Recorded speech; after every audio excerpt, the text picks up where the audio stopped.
உண்மையிலேயே பெரியார் அப்படின்றவர் எப்படி இருந்தார் அப்படின்னா, தமிழர் அப்படின்னு நாம ஒரு ஓர்மைக்குள்ள செல்லும் பொழுதெல்லாம் அதை தடுத்தவர் பெரியார்.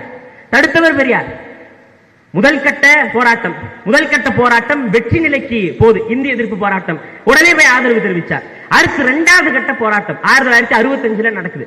1965 நடந்த அந்த போராட்டத்தை ஈவே ராமசாமி அவர்கள் எதிர்ப்பதற்கு என்ன காரணம்னு பார்த்தா, வர்றவன் பூரா தன் இந்தி திணிப்பிற்கு எதிராக போராடிய எல்லா தமிழனுக்குள்ளாக தமிழ் உணர்வு என்பது அப்படியே அலை போல பாய்ந்து கொண்டே வருவது. அதை சகித்துக் கொள்ள முடியாத ஈவே ராமசாமி நாயக்கர் என்ன தெரியுமா சொல்றார்?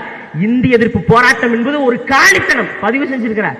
அது மட்டும் இல்லாது அந்த போராட்டத்தில் பங்கெடுத்த மக்களை சுட்டுக் கொள்ளணும்ன்ற அளவிற்கு ஒருவர் நயவஞ்சகராக இருந்தார். அவர் எப்படா தமிழினத்திற்கு தந்தையாக இருக்க முடியும்? எப்படி இருக்க முடியும்?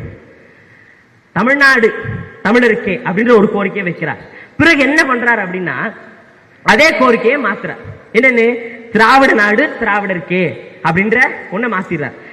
அதற்கு என்ன காரணம் வைக்கிறார் அப்படின்னா, தமிழரசு, தமிழர் ராஜ்யம், தமிழர் கட்சி என்றெல்லாம் வந்தால் நம்முடைய செயல்கள் பாதிப்புக்கு உள்ளாகும்.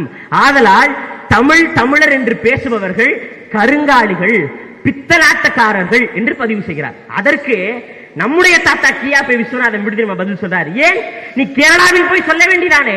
கேரள மக்கள், கேரள மண் என்று பேசுபவர்களை கேரள கருங்காலிகள் என்று சொல்லலாமே, கர்நாடகாவில் போய் சொல்லலாமே, ஆனா சொல்ல மாட்டீங்க. அப்ப அந்த கருத்தை உடனே திரும்ப பெறுங்க அப்படின்னு அன்னைக்கே ஈவே ராமசாமியை செருப்பால் அடித்த ஒரு தாத்தா நம்முடைய தாத்தா கியாபே விஸ்வநாதன் தான்.